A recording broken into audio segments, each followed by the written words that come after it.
இறக்குமதி செய்யும் ஒரு நாடாக மாறியுள்ளது வந்து ஒரு துரதிர்ஷ்டவசமான நிலை. இந்த நிலை மாற வேண்டும்.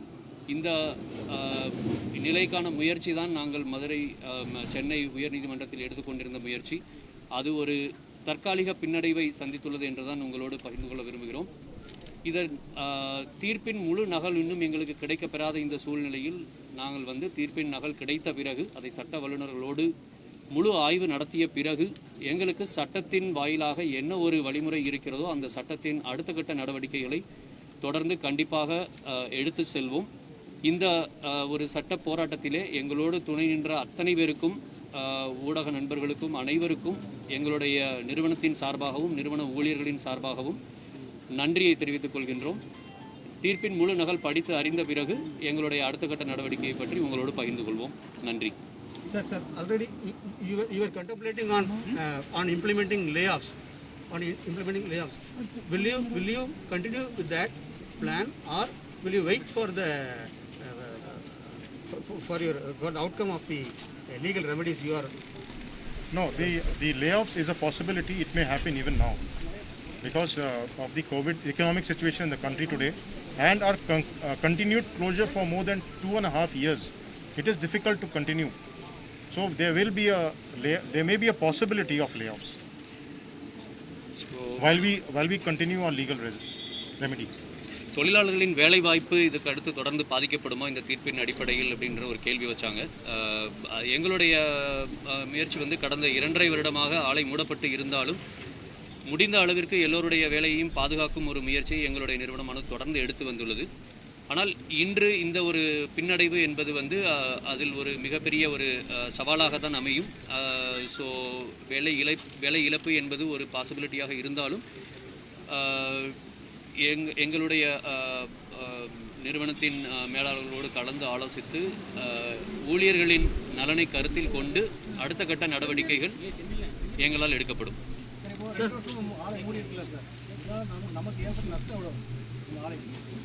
2 years of closure, what is the loss to us? So we lose about 5 crores per day. 5 crores per day. So you can calculate it almost 2.5 years.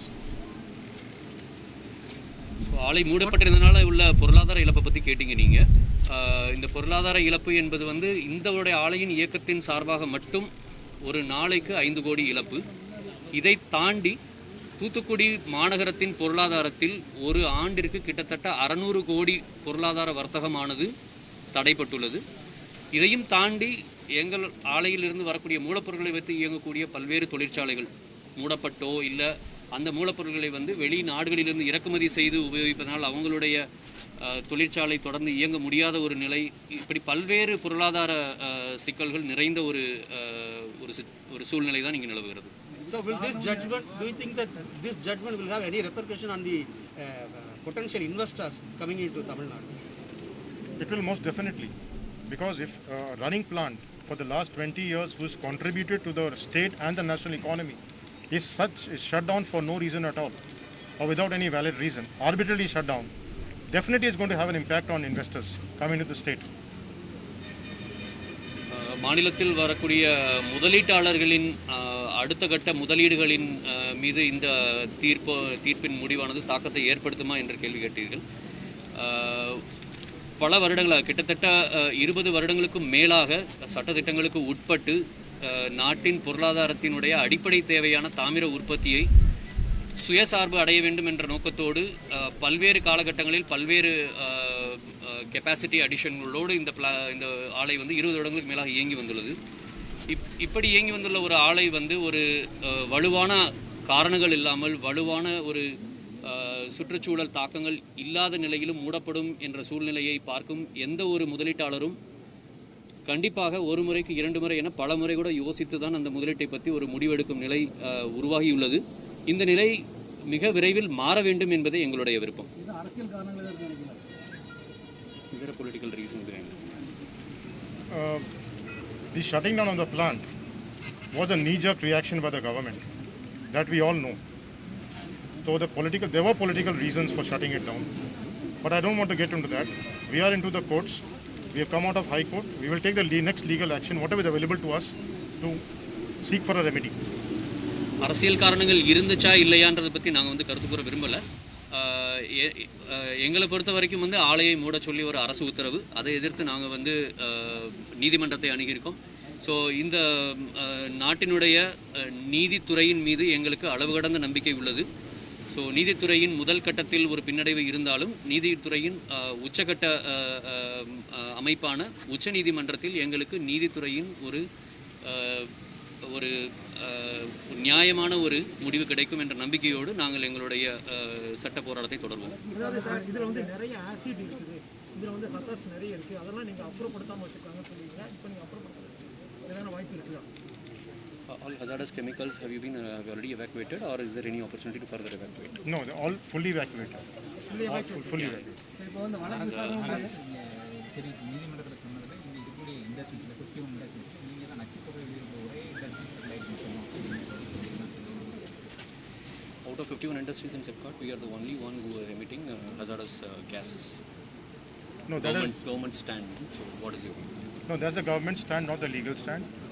In fact, for the last 5 years, from 2013 onwards, there has not been a single case of pollution related or non-compliance to our plant. It is on record.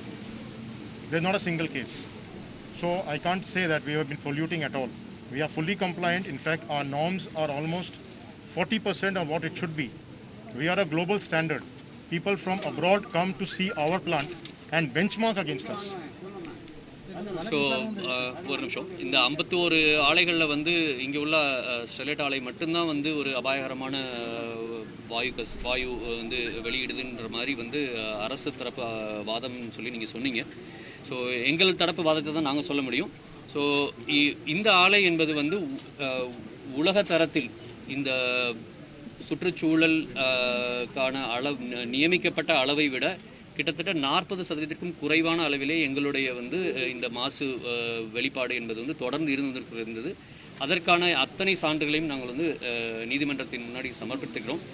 அதனால் இன்னொரு தரப்பு அந்த வாதத்தை வைக்கலாம், எங்கள் தரப்பு வாதத்தை வைத்திருக்கிறோம். ஸோ அதற்கான ஒரு நல்ல முடிவு மிக விரைவில் கிடைக்கும் என்று தான் நாங்கள் நம்பிக்கையோடு இருக்கிறோம்.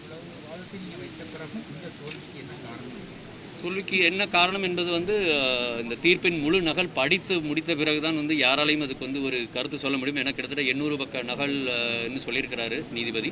ஸோ நகல்களை ஃபுல்லாக படித்து முடித்ததுக்கு அப்புறம் தான் வந்து அதில் என்ன முடிவின் மூலமாக இந்த தீர்ப்பை எடுத்திருக்கிறான்றது எங்களுக்கு தெரிய வரும். அதற்கு எங்களுக்கு என்ன ஒரு சட்ட தீர்வு என்பதை வந்து அதுக்கப்புறமா தான் முடிவு பண்ண முடியும். Or you want to take or we can start? Okay, one more question. Yeah, last question, sir. Sir, last question. இந்த வழக்கு விசாரணைக்கு நம்ம ஜனவரி மாதம் முடிஞ்சிருச்சு, தீர்ப்பு சொல்கிற 8 மாதம் ஆயிடுச்சு. இந்த தாமதத்தை பற்றி ஏதாவது நீங்கள் சொல்ல விரும்புகிறீங்களா? January it was decided for decision. 8 to 8 months for judgment. Do you want to comment on that? I think we should skip comment on this. No, I don't think we can comment on the delay because the bench has listened to the case for a long period of time. It was a complex case. They have taken their time to give the judgment. COVID was there. So whenever the judgment is come, we accept the judgment as it is and we'll take remedy. நீதிமன்றத்தில் வந்து கடந்த 8 மாதமான தாமதத்தை பற்றி நீங்கள் கேட்டீங்க. So அது வந்து நீதிமன்றத்தின் வரைமுறைகளுக்கு உட்பட்டு அவங்க வந்து இவ்வளோ பெரிய ஒரு காம்ப்ளிகேட்டட் மேட்டர் வந்து டிஸ்கஸ் பண்ணுற போது டெக்னிக்கலாக நிறையா கன்சல்ட் பண்ண வேண்டியிருந்திருக்கும். ஸோ அவங்க எடுத்த டயத்தை பற்றி நாங்கள் கமெண்ட் பண்ண விரும்பலை. ஜட்மெண்ட் வந்ததை வந்து நாங்கள் வரவேற்கிறோம். அது ஃபுல் டீட்டெயில் தெரிஞ்சதுக்கு அப்புறமா தான் அதை பற்றி எங்களால் முடிவு பண்ண முடியும். Will you continue with your ongoing welfare measures or? Yeah, we'll continue because we believe in it's our DNA. That's a Vedanta DNA to take care of the community, the stakeholders. We believe in the development of the society where we operate. So that belief is always there. Till the time we exhaust all our legal options, we'll continue this. சுற்றியுள்ள சமுதாய வளர்ச்சி பணிகளை வந்து தொடர்ந்து நடத்துவீங்களான்னு கேள்வி கேட்டீங்க. So எங்களுடைய வேதாந்தா குழுமத்தினுடைய எழுதப்படாத ஒரு சட்டம் என்பது வந்து ஆலை எங்கு இயங்கினாலும் அதை சுற்றி வாழ்ந்து வரக்கூடிய கிராம மக்கள் அந்த ஆலையின் வளர்ச்சியில் வந்து நேரடி பங்கு வகிக்க வேண்டும் என்பதில் வந்து ஒரு தளராத ஒரு நோக்கத்தோடு நாங்கள் செயல்பட்டு கொண்டிருக்கிறோம். ஸோ அந்த